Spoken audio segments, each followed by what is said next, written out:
Hello viewers, আসসালামু আলাইকুম। আপনারা কেমন আছেন? আজকে আমি আপনাদের সাথে আলোচনা করব গণিতের বাস্তব সংখ্যা নিয়ে। বাস্তব সংখ্যা থেকে বিসিএস এবং পিএসসির যে অন্যান্য পরীক্ষা, সব পরীক্ষায় কম বেশি 1টা থেকে 2টা কোশ্চেন আসে প্রতি বছরই। তাই আজকে আমি আপনাদের সাথে এই যে বাস্তব সংখ্যা নিয়ে আলোচনা করব। যারা আপনারা ম্যাথে বিশেষ করে জিরো অবস্থায় আছেন, যারা ম্যাথ কেবল শুরু করবেন, তারা চাইলে আমার এই ভিডিওটা দেখতে পারেন। মূলত আপনাদের জন্য এই ভিডিওটা করা, যারা ম্যাথে খুবই দুর্বল তাদের জন্য। চলুন আজকে আমরা আলোচনা শুরু করি। দেখেন, প্রথমে আসছে বাস্তব সংখ্যা। বাস্তব সংখ্যা কি আসলে? বাস্তব সংখ্যা হচ্ছে আমাদের 0 থেকে যে 9টা সংখ্যা আছে, 0 থেকে 9 পর্যন্ত আমাদের বাস্তব সংখ্যা। 0 থেকে 9 পর্যন্ত 10টা সংখ্যা বা অঙ্ক। 0 থেকে 9 পর্যন্ত যে 10টি অঙ্ক বলতে পারি কি আমরা, অথবা সংখ্যাও বলতে পারি। কিন্তু যখন 10, 11, 12, 13, তখন এগুলাকে আমরা কিন্তু কখনো সংখ্যা বলতে পারবো না। এটা তখন হয়ে যাবে কি, অঙ্ক। 0 থেকে 9 পর্যন্ত একে অঙ্ক বলতে পারবো আমরা, বা সংখ্যা বলতে পারবো। আর 10 বা 10-এর উপরে যখন একে অঙ্ক বলবো শুধু। তাহলে এগুলো হচ্ছে আমাদের বাস্তব সংখ্যা। আসি বাস্তব সংখ্যার প্রকারভেদের ভিতরে। বাস্তব সংখ্যা 2 প্রকার, একটা মূলদ আর একটা অমূলদ। মূলদ কাকে বলে? যে সংখ্যাকে ভগ্নাংশ আকারে প্রকাশ করা, মানে ভগ্নাংশ আকারে প্রকাশ করা যায়। দেখেন যে এই একটা সংখ্যা লিখছি আমি, এই যে একটা সংখ্যা লিখছি 2/3 বা 3/5, সংখ্যা লিখছি দুই সংখ্যা, কেননা একে আমরা ভগ্নাংশে প্রকাশ করতে পারছি। এরপর আসি অমূলদ সংখ্যা। যে সংখ্যাকে ভগ্নাংশ আকারে প্রকাশ করা যায় না তাকে বলা হয় কি, অমূলদ সংখ্যা।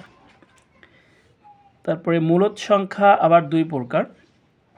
মূলদ সংখ্যা প্রথমে আছে পূর্ণ সংখ্যা, এবং পূর্ণ সংখ্যা আবার 3 প্রকার আছে, যে ধনাত্মক, ঋণাত্মক এবং শূন্য।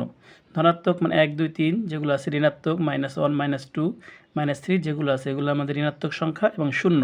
এই 3 প্রকার হচ্ছে আমাদের পূর্ণ সংখ্যা। পূর্ণ সংখ্যা এদেরকে বলা হয় পূর্ণ সংখ্যা। আর ভগ্নাংশ, এই দুইটা মিলে আমাদের মূলদ সংখ্যা। এরপরে আমরা আসি যে স্বাভাবিক সংখ্যা। স্বাভাবিক সংখ্যা ধনাত্মক পূর্ণ সংখ্যাকে স্বাভাবিক সংখ্যা বলে। ধনাত্মক পূর্ণ সংখ্যাকে স্বাভাবিক সংখ্যা বলে। যেরকম আমাদের 1, 2 একটা পূর্ণ সংখ্যা, 3 একটা পূর্ণ সংখ্যা, এগুলো আমাদের পূর্ণ সংখ্যা, এগুলো সব ধনাত্মক। যদি বলি -1, -2, এটা কিন্তু একটা পূর্ণ সংখ্যা নয়। পূর্ণ সংখ্যার সংজ্ঞা হয়েছে ধনাত্মক পূর্ণ সংখ্যাকে স্বাভাবিক সংখ্যা বলে। কাকে বলে? ধনাত্মক পূর্ণ সংখ্যাকে স্বাভাবিক সংখ্যা বলে। দেখেন, স্বাভাবিক সংখ্যা সর্বনিম্ন 1। স্বাভাবিক সংখ্যার সর্বনিম্ন সদস্য আমাদের কত? 1। এরপরে আসেন যে স্বাভাবিক সংখ্যা। স্বাভাবিক সংখ্যা 3 প্রকার, একটা মৌলিক সংখ্যা, যৌগিক, আর একটা এক। তাহলে স্বাভাবিক সংখ্যা আবার আমাদের 3 প্রকার, একটা মৌলিক সংখ্যা, যৌগিক সংখ্যা, আর একটা হচ্ছে যৌগিক বা কৃত্রিম, আর একটা হচ্ছে এক। তাহলে স্বাভাবিক সংখ্যা আমাদের 3 প্রকার। স্বাভাবিক সংখ্যার ভিতরে যে মৌলিক সংখ্যা আছে, মৌলিক সংখ্যা কাকে বলে? যাকে আর মানে ওই সংখ্যা, মানে ওই সংখ্যা দ্বারা, ওই এক এবং কোনো সংখ্যা দ্বারা ভাগ করা যায় না, তাকে আমরা বলি কি, মৌলিক সংখ্যা। দেখেন, যে সংখ্যাকে এক এবং ওই সংখ্যা দ্বারা, ওই সংখ্যা দিয়ে ভাগ করা যায় না, তাকে আমরা বলি মৌলিক সংখ্যা। মৌলিক সংখ্যা, তাহলে মৌলিক সংখ্যা চেনার আবার উপায় আছে কিছু, কিভাবে আমরা বুঝবো যে কোনটা মৌলিক সংখ্যা। যেরকম বিভাজ্যতার নিয়ম আছে কিছু, এই বিভাজ্যতার নিয়ম থেকে আমরা কোনটা মৌলিক বা কোনটা মৌলিক নয় এটা আমরা বের করতে পারবো। যখন কোনো ছোট সংখ্যা থাকবে সেগুলো আমরা এমনিতেই বের করতে পারবো, যেরকম 1, 3, 5, 17, 11, এগুলো মৌলিক সংখ্যা আমরা জানি, কেননা 1 এবং ওই সংখ্যা ছাড়া অন্য কোনো সংখ্যা দিয়ে ভাগ করা যায় না। কিন্তু যখন বড় বড় সংখ্যা দেবে তখন আমরা এগুলা বের করব কিভাবে, সেটা আমরা এখন শিখব। দেখুন, কোনো একটা সংখ্যা 2 দিয়ে ভাগ করা যাবে কিনা, 2 দ্বারা বিভাজ্য কিনা, সেটা আমরা কিভাবে শিখব। 2 দিয়ে ভাগ করার নিয়ম হচ্ছে, যদি কোনো সংখ্যার শেষে 0, 2, 4, 6, 8 থাকে, তখন আমরা ওই সংখ্যাটা 2 দ্বারা তাকে ভাগ করতে পারব, বিভাজ্য হবে। মানে 2 দ্বারা ভাগ করার নিয়মটা হচ্ছে আমাদের কোনো সংখ্যার শেষে যদি 0, 2, তারপর 4, 6, 8 থাকে তখন আমরা ভাববো ওই সংখ্যাটা 2 দ্বারা ভাগ করা যাবে। আর যখন 2 দ্বারা ভাগ করা যাবে তখন ওইটা কিন্তু আমাদের মৌলিক সংখ্যা হবে না। আর যদি 1, 3, 5, 7 থাকে কোনো সংখ্যার শেষে তখন ওইটা কিন্তু বিজোড় সংখ্যা, ওকে আমরা 2 দ্বারা ভাগ করতে পারবো না। এরপরে 3 দিয়ে ভাগ করার নিয়মটা কিভাবে, 3 বুঝবো যে এই ভাগ করে বুঝবো এই সংখ্যাটা মৌলিক কিনা। দেখেন এই জায়গায় 234 একটা সংখ্যা আছে, এই 234 এই তিনটা সংখ্যা আছে, 234 আছে, 234 এর ভিতরে তিনটা সংখ্যা আছে 2, 3, 4। এই তিনটা সংখ্যা আমরা করব কি, যোগ করব, 2 যোগ 3 যোগ 4 9 হয়। এই যে যোগ তিনটা সংখ্যা যোগ করে তারপর আমরা 3 দিয়ে ভাগ দেব। যদি ভাগ করা যায় 3 দিয়ে, সংখ্যাটা হচ্ছে আমাদের 3 দিয়ে বিভাজ্য। তাহলে আমাদের যে একটা সংখ্যা দেওয়া থাকবে ওই সংখ্যার যে সংখ্যা দেওয়া থাকবে, দেখেন এই জায়গায় 200 দেওয়া আছে, এই তিনটা, একটা 2, 3, 4, এই তিনটা আমরা যোগ করব, 2 + 3 + এই 9কে যদি 3 দ্বারা ভাগ করা যায় তখন ওই সংখ্যাটা 3 দ্বারা বিভাজ্য। তাহলে আমাদের দেখেন 9কে 3, তাহলে এটা 3 দ্বারা বিভাজ্য, তাহলে এটি মৌলিক সংখ্যা হবে না। তারপরে 4 দ্বারা কিভাবে আমরা ভাগ করব, 4 দ্বারা ভাগ করার নিয়ম হয়েছে যখন দ্বারা 32, এই 232 এর যে লাস্টের দুইটা সংখ্যা আছে, এই লাস্টের দুইটা সংখ্যা যদি 4 দ্বারা ভাগ করা যায়, তাহলে দেখেন 232 দুইটা সংখ্যা আছে 32, এই 32কে যদি আমরা 4 দ্বারা, তাহলে ওই সংখ্যাটা 4 দ্বারা বিভাজ্য, 4 8 32। তাহলে এই সংখ্যাটা আমাদের কিন্তু লাস্টে যে 32 এটা 4 দ্বারা ভাগ করা যাচ্ছে, সংখ্যাটা কিন্তু আমাদের মৌলিক হবে না।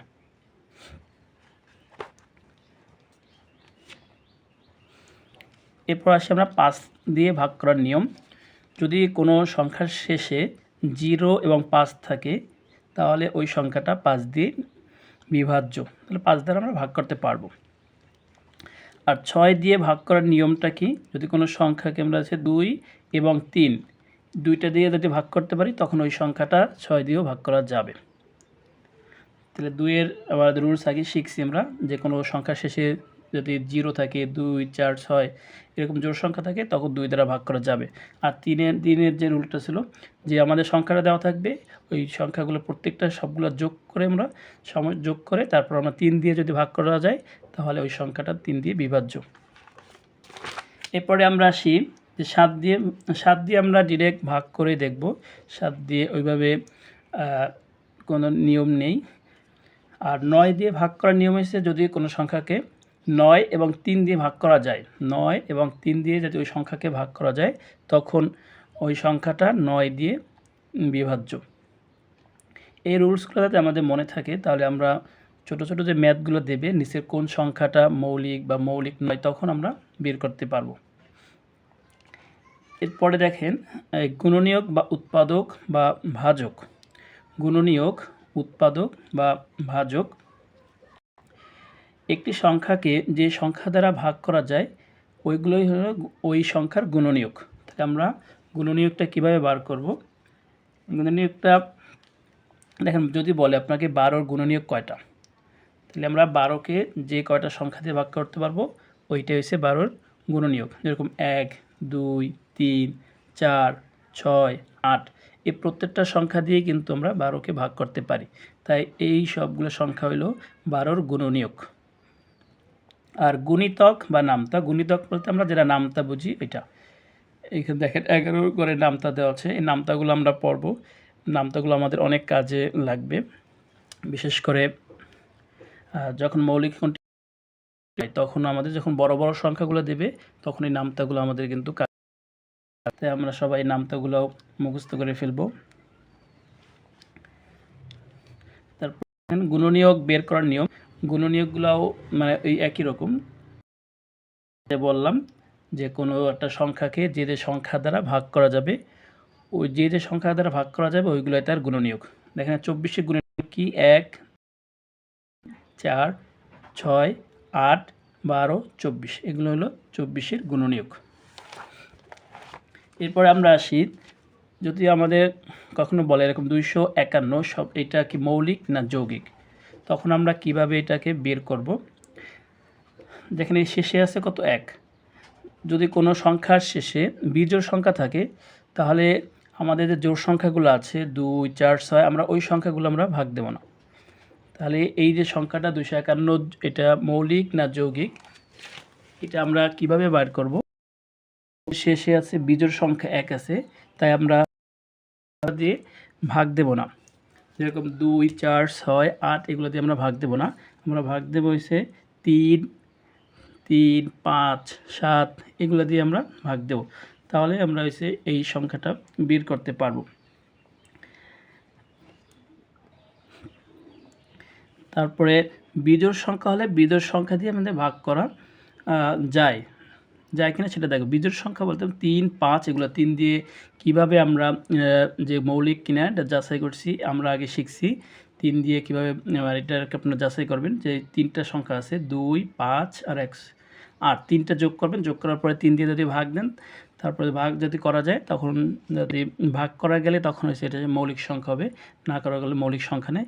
এইভাবে আপনারা এটা ভাগ করে দেখবেন। কিন্তু যদি কখনও যদি একটু বড় সংখ্যা দেয় আপনাদের, যদি সংখ্যাটি 300 এর মধ্যে হয় তখন আপনারা 1, 3, 5, 7, 9, 11, 13, 15, 17 এই পর্যন্ত সংখ্যা দিয়ে আপনারা ওই সংখ্যাটা ভাগ দেবেন। যদি ভাগ করা যায় তখন মৌলিক, আর যদি ভাগ করা না যায় তখন ওই সংখ্যাটা মৌলিক নয়। আমাদের একটি মাত্র জোড় সংখ্যা আছে মৌলিক। আমরা জানি নর্মালি জোড় সংখ্যাগুলো মৌলিক হয় না, যেরকম 4, 6, 8 এগুলো মৌলিক সংখ্যা নয়, কিন্তু একটা মাত্র আমাদের মৌলিক সংখ্যা আছে যেটা জোড়, সেটা হলো 2। 2কে 2 এবং 1 ছাড়া অন্য কোনো কিছু দ্বারা ভাগ করা যায় না, সেজন্য এটা 2 একটা মৌলিক সংখ্যা। এরপর দেখেন আপনাদের একটা ম্যাথ প্রায় আসে যে একটি দেখেন এরকম যদি একটা কোশ্চেন আসে যে 3টি ক্রমিক সংখ্যার যোগফল 9 হলে ছোট সংখ্যাটি কত। 3টি ক্রমিক সংখ্যার যোগফল, ক্রমিক সংখ্যা বলতে পরপর মানে 1, 2, 3 এরকম, বা 3, 4, 5 পরপর 3টা সংখ্যার যোগফল 9 হলে ছোট সংখ্যাটি কত। এরকম কোশ্চেন প্রায় সময় দেখা যায় পরীক্ষায় আসে। তাহলে আমরা তো জানি না যে সংখ্যাগুলো কি কি, সেজন্য আমরা একটা ধরবো x আর একটা ধরবো, যেহেতু ক্রমিক সংখ্যা বলছি তাহলে x, যদি একটা দিতে আমাদের 1 হয় তারপর একটা হবে 2, তারপর একটা হবে 3, এরকম ক্রমিক। সেই জন্য আমরা করবো কি, প্রথমে ধরি x ধরছি প্রথম সংখ্যা, তার দ্বিতীয় সংখ্যা x প্লাস 1, দ্বিতীয় যে সংখ্যাটা আছে x প্লাস 2। তাহলে এই যে আমাদের বলছে, তাহলে আমরা এটা যোগ করবো x plus x plus 2 is equal to আমাদের কত 9। তবে ক্যালকুলেশন করবো, এটা ক্যালকুলেশন করে আমাদের এখন x ইজ ইকুয়াল টু আমাদের কত আসতেছে 2। তাহলে আমরা ছোট এবং x প্লাস 1 যেটা, সেটা হবে আমাদের x এর মানে থেকে 2 আর 1 মানে 3 নাম্বার যে সংখ্যা x প্লাস 2, এটা হবে আমাদের তাহলে 4। ক্রমিক সংখ্যার যোগফল ছিল 9, এর ভিতর ছোট সংখ্যাটি কত। তাহলে আমরা 3টা সংখ্যা পেয়ে গেছি, আমরা একটা 4, 2, তাহলে আমাদের ছোট সংখ্যাটা এখানে কত। এই ম্যাথটা দিয়ে যদি বলতো বড় সংখ্যাটি কত, তখন আমাদের অ্যান্সার হতো 4। আচ্ছা, এরপর আসি আমরা ভগ্নাংশে আসি। ভগ্নাংশ একটা সাধারণ ভগ্নাংশ, আর সাধারণ ভগ্নাংশ 3 প্রকার, একটা প্রকৃত ভগ্নাংশ, একটা অপ্রকৃত এবং প্রকৃত ভগ্নাংশ যার বড় থাকবে আর লব থাকবে ছোট থাকবে। প্রকৃত ভগ্নাংশ যার হর ছোট থাকবে, লবটা থাকবে বড় থাকবে। যে ভগ্নাংশ থাকে, দেখেন এটা 1 পূর্ণ আমাদের 3/2, এই যে দেখেন এটা মিশ্র যে ভগ্নাংশ আছে, একে আমরা করতে পারি, এটা একে আপনার যে অপ্রকৃত ভগ্নাংশে রূপান্তর করতে পারি, তখন এই দেখেন এই জায়গায় আছে অনপূর্ণ, এক পূর্ণ আছে যেটা, এই যে 3 আর 1 গুণ করব, 3 আর উপরে যে 2 আছে এর সাথে যোগ করব, তাহলে আমাদের এটা কিন্তু একটা অপ্রকৃত ভগ্নাংশের পরিণত হবে। এরপর দেখেন দশমিক সংখ্যা আবার 3 ধরনের আছে। এটা সসীম বা সীমিত, আবৃত, আর একটা অসীম অনাবৃত। যেটা সসীমটা আমাদের কি হবে, যেটা এই পর্যন্ত এটা শেষ, এরপরে সংখ্যা নেই। আর অসীম আবার আবৃত, আর একটা আছে অসীম অনাবৃত, যেটা সেটা হচ্ছে আমাদের পৌনঃপুনিক আকারে থাকবে 0.25 মানে 25, সেই জন্য আমরা এটা এই উপরে একটা দেখেন পৌনঃপুনিক বলা এটাকে এটা। আর অসীম যে অনাবৃত সেটা হচ্ছে 0.256 এরকম থাকবে। তাহলে আমাদের দশমিক 3 প্রকারটা সসীম, অসীম অনাবৃত। সসীম যেটা সেটা 0.1525 এটা ফিক্সড, কিন্তু অসীম আবৃত যেটা সেটা হচ্ছে আমাদের 2525 এরকম করে কি পৌনঃপুনিক, এর উপর চিহ্ন যেটা বারবার চিহ্ন বলায়, এটা হচ্ছে আবৃত। আর অসীম অনাবৃত যেটা 0.257 এরকম চলতে থাকবে, এটা হচ্ছে এরকম থাকবে, এটা হচ্ছে আমাদের অনাবৃত। এরপরে দেখেন আমার এখানে একটা ম্যাথ আছে যে 3 2 আর 7 5, এই দুইটার ভিতরে কোনটা বড় বা কোনটা ছোট, এর প্রায় আসে 2 আর 5 7, কোনটা বড় বা কোনটা ছোট। তখন আমরা কি করব, প্রথম যে আমাদের ভগ্নাংশ যেটা আছে এর করব কি আমরা, এর হচ্ছে লবের সাথে পরেরটা হরের গুণ করব, এবং পরেরটা হচ্ছে পরে করব কি আমরা এই জায়গায় যে হর আছে হরের সাথে এর লবের গুণ করব। দেখুন 7 দুগুণে 14, এই 14টা এই জায়গায় বসাবো, আর 3 5 হাতে 15, 15টা এই পাশে বসাবো। তাহলে দেখা যাচ্ছে এই দুইটার ভিতরে আমাদের এই যে সংখ্যাটা এটা ছোট, আর এইটা হচ্ছে আমাদের বড়। যে মানটা ছোট আসবে ওইটা ভগ্নাংশটা ছোট, আর যেটা মানটা বড় আসবে ওইটা আমাদের বড় সংখ্যা। এরপর যদি আমাদের 3টা বা 4টা এরকম ভগ্নাংশ দিয়ে বলে বড় বা কোনটা ছোট, তখন আমরা কিভাবে করব, দেখেন এই যে একটা সংখ্যা আছে 7 5, 3 8, 6 7, 9 7, ভিতরে কোনটা বড় বা কোন মানে কোন ভগ্নাংশটা বড় মান এটা বের করতে হবে। তখন আমরা কিভাবে করব, এটা করে আমরা দুইটা করে দেখব ছোট। প্রথম এই দুইটা যদি দেখি আমরা এইটার গুণ করব এর সাথে, 5 এটা 40, তাহলে এই দুইটার ভিতরে আমাদের বড় এইটা। এখন এটা বাদ দেওয়ার পরে যে এই 40 আছে, তাহলে 5 এই যে 7 5 আছে এটা বড়, এর সাথে আমরা পরে এটা টেস্ট করব, 7 7 35 এটা, আর 6 7 42, তাহলে এই দুইটার ভিতরে আছে এটা 7 বা যেটা 6 এটা বড়, বাদ যাবে। এখন আবার আমাদের তাহলে এই 6 এর সাথে আমরা 9 7 যেটা ছিল এটার সাথে আমরা দেখতে হবে এখন কোনটা, তাহলে একই সেম নিয়মে আমরা করব, এর সাথে এর গুণ করব, 6 7, তাহলে আমাদের এখানে বড় কোনটা, এইটা বড়, তার ভিতরে আমাদের তাহলে আমরা বড় পেয়ে গেলাম। এইভাবে কয়টা আমাদের ভগ্নাংশ দেওয়া থাকে, দিয়া যদি বলে আমাদের কোন ভগ্নাংশটির মান বড় কোনটা ছোট, এইভাবে বাইর করব। একটা লবের সাথে পরেরটা রয়েছে হরের সাথে, পরেরটা লবের সাথে গুণ করব, তারপরে মান যেটা বড় আসবে সেটা বড়, আর যেটা ছোট আসবে ওইটা ছোট। এরপরে যার একটা কোশ্চেন প্রায় বিসিএসে আমাদের আসে, দেখেন এই জায়গায় যে গুণগুলো দশমিকের গুণগুলো প্রায় আসে আমাদের, এই জায়গায় একটা সংখ্যা দেওয়া আছে দেখেন 0 1 তারপর গুণ 0.01 গুণ 0.001 এটা কত? এটা আমরা এভাবে বের করব। দেখেন 0.1 গুণ 0.001 0.0001 এরকম যদি কোনো সংখ্যা দেওয়া থাকে তখন আমরা কি করব, এই যে দশমিকগুলো আছে দশমিকগুলো তখন এসে মনে মনে বাদ দিয়ে দেব। না দশমিক যে আছে এটা আমরা চিন্তা করব, নর্মালি যে গুণ করে যেভাবে ওইভাবে গুণ করব। তাহলে দশমিক যদি আমরা বাদ দিলে তখন আমাদের থাকবে কি এখানে 1 ইন 3টা 1 থাকবে। 3টা 1 এর আমাদের গুণ করলে কি হবে? অ্যান্সার হবে 1। লিখব 1 লিখব।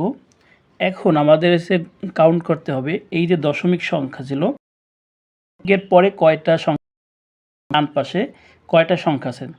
এই জায়গায় আছে 1 2 3 4, এই জায়গায় আছে 4টা, এই পাশে 1 2 3, এই জায়গায় 3 একটা, তাহলে 4টা 3টা 7, তাহলে দশমিকের ডান সাইডে আমাদের আছে। আমার দশমিক ডান সাইডে যে অ্যান্সার যেটা আসবে পাশে 8টা সংখ্যা রাখতে হবে। একটা দিয়েছি, তাহলে বাকিদের 7টা সংখ্যা ওইগুলো আমরা শূন্য দিয়ে পূর্ণ করব। 1 2 3 4 7, তাহলে 7টা সংখ্যা আমরা শূন্য দ্বারা পূর্ণ করলাম।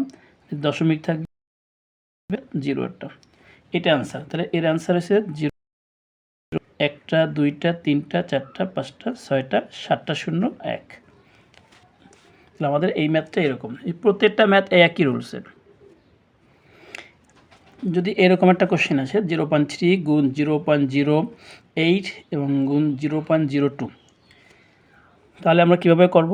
যেহেতু আমাদের পরীক্ষায় ক্যালকুলেটর ব্যবহার করতে দেবে না, তখন আমরা এটা কিভাবে করব? সে আগের যে একটু যেটা বললাম ওই একই রুলস। আমরা এই যে দশমিকগুলা মনে মনে করব না, যে দশমিকগুলো নেই। দশমিক ছাড়া কি কি আছে? 2 গুণ 4 গুণ 2 আমরা আগে গুণন করব। 3 4 12, 12 2 24 জায়গায় এই 24টা আমরা এই পাশেই লিখলাম। করব যে দশমিকের পরে ডান সাইডে কয়টা সংখ্যা আছে? জায়গায় 2টা 4টা, এই জায়গায় আছে 1টা 5টা, স্যারেও আমাদের 5টা সংখ্যা হবে। 5টা সংখ্যা যেহেতু হবে তাহলে 2টা আমরা, তাহলে আর বাকি থাকবে 3টা, 1টা 2টা 3টা 3 করব। তারপর দশমিক বসবে, তারপরে এই যে আমাদের যে ম্যাথটা, এই ম্যাথের অ্যান্সার এটা। এরপরে আরেকটা কোশ্চেন পরীক্ষায় প্রায় আসে, যেটা হলো একটি সংখ্যা 301 থেকে যত বড় 381 থেকে তত ছোট। এরকম যদি যত বড় তত ছোট এরকম কোনো কোশ্চেন থাকে তাহলে আমাদের যে ম্যাথটা এটা আমাদের খুবই কীভাবে বের করব? যত 2টা সংখ্যা দেওয়া থাকবে, দেখেন এই জায়গায় আছে 301 আর 381, করব এই 2টার সংখ্যাকে যোগ করব, যোগ ভাগ করব। 2 দ্বারা ভাগ করলে যে অ্যান্সার বেরোবে ওইটাই আমাদের হচ্ছে ওই সংখ্যাটা। 301 থেকে যত 381 থেকে তত ছোট সংখ্যাটি কত? তখন আমরা কি করব? তাহলে এই 2টা যোগ করব, যোগ করে আমরা 2 দ্বারা ভাগ দেব। ভাগ দেওয়ার পরে যেটা অ্যান্সার ওইটা আমার অ্যান্সার চলে আসবে। এরপরে দেখেন 2 সমষ্টি 10 এবং বিয়োগফল ছোট সংখ্যাটি কত? এরকম যদি আমাদের কখনো কোশ্চেন আসে যে 2টা সংখ্যার যোগফল 10 ফল 2 হলে ছোট সংখ্যাটি কত? ছোট সংখ্যাটি কীভাবে বের করব? আপনারা সূত্রটা মনে রাখবেন যে যোগফল মাইনাস বিয়োগফল ভাগ 2। যদি কোনো 2টা সংখ্যার যোগফল দেওয়া থাকে তারপরে যদি বলে যে ছোট সংখ্যা কত, মানে নিচের কোনটা ছোট সংখ্যা, তখন আমরা কি করব? যে যোগফল দেওয়া থাকবে আর যে বিয়োগফল দেওয়া থাকবে, এই যোগফল থেকে বিয়োগফলটা আমরা মাইনাস করব। 10 আর এই জায়গায় মাইনাস হবে 2, তাহলে আমাদের কত হবে? 8। আগে আমরা 2 দ্বারা ভাগ দিলে আমাদের কত অ্যান্সার আসবে? 4। এরপর যদি আমাদের বলে যে বড় সংখ্যাটি কত, তখন কি করব আমরা? যে যোগফল দেওয়া আছে এবং যে বিয়োগফল দেওয়া আছে 2টা আমরা কি করব? যোগ করব। যোগ করে 2 দ্বারা আমরা ভাগ করব, করে বড় সংখ্যাটি। এরকম কোশ্চেন আমাদের প্রায় আসে। এরপর যে বিসিএসে যে আর যে দেখেন এই যে একটা কোশ্চেন এটা প্রায় আসে যে পরপর 5টি সংখ্যার যোগফল 535 হলে সংখ্যাটি কত হবে। এই সংখ্যা বলছে আমাদের যোগফল 535 হলে সবচেয়ে বড়। এরকম কোশ্চেন আসলে আমরা যখন এমসিকিউতে আসবে তখন আমরা খুব দ্রুত করতে পারবো। কিভাবে করব, যে আমাদের যে যোগফল দেওয়া আছে যেটা করব, যে জায়গায় 5টা সংখ্যা বলছে পরপর 5টি সংখ্যা, আর এই জায়গায় 535 যোগফলটা উপরে বসায় যেহেতু বলছে আমাদের 5 দ্বারা ভাগ করব। ভাগ এইটা হচ্ছে আমাদের যে মাঝখানে 5টা সংখ্যা, এইটা হচ্ছে আমাদের এইটা। তাহলে আমাদের এই যোগফল বলে ওই সংখ্যা ভাগ করব, যেখানে এখানে 5টা সংখ্যার যোগফল, তাই এই জায়গায় 2টা বললে 2 দ্বারা ভাগ দিতাম, 3টা বললে 3 দ্বারা ভাগ দিতাম। তাহলে এরপরে অ্যান্সার আসবে এইটা হচ্ছে আমাদের 5টা সংখ্যা আছে, 5টার মাঝখানে যেটা এটা। তাহলে 5টা সংখ্যার মাঝখানে হচ্ছে, তাহলে এর আগের সংখ্যা আছে আমাদের কি 106 105, এই দুই 107 পরে দুইটা সংখ্যা হবে আমাদের 108 109। কি 5টা 105 6 7 8 9 সংখ্যা। তো আমাদের অ্যান্সারে বলছে এবার কোনটা চাইছে আমাদের কোশ্চেনে, যে বড় সংখ্যাটি কত হবে। তাহলে আমাদের বড় সংখ্যা হচ্ছে 109। আবার যদি আমাদের বল 5টি সংখ্যার যোগফল এত, সবচেয়ে ছোট সংখ্যাটি কত, এই অঙ্কের অ্যান্সার হতো কিন্তু 105। তাহলে এইরকম যে কোশ্চেনগুলো আসে ইনশাল্লাহ আশা করি সবাই আপনাদের এই যে আজকে যেগুলো আমি পারবেন, এরকম কোশ্চেন প্রায় আসে বিসিএসে।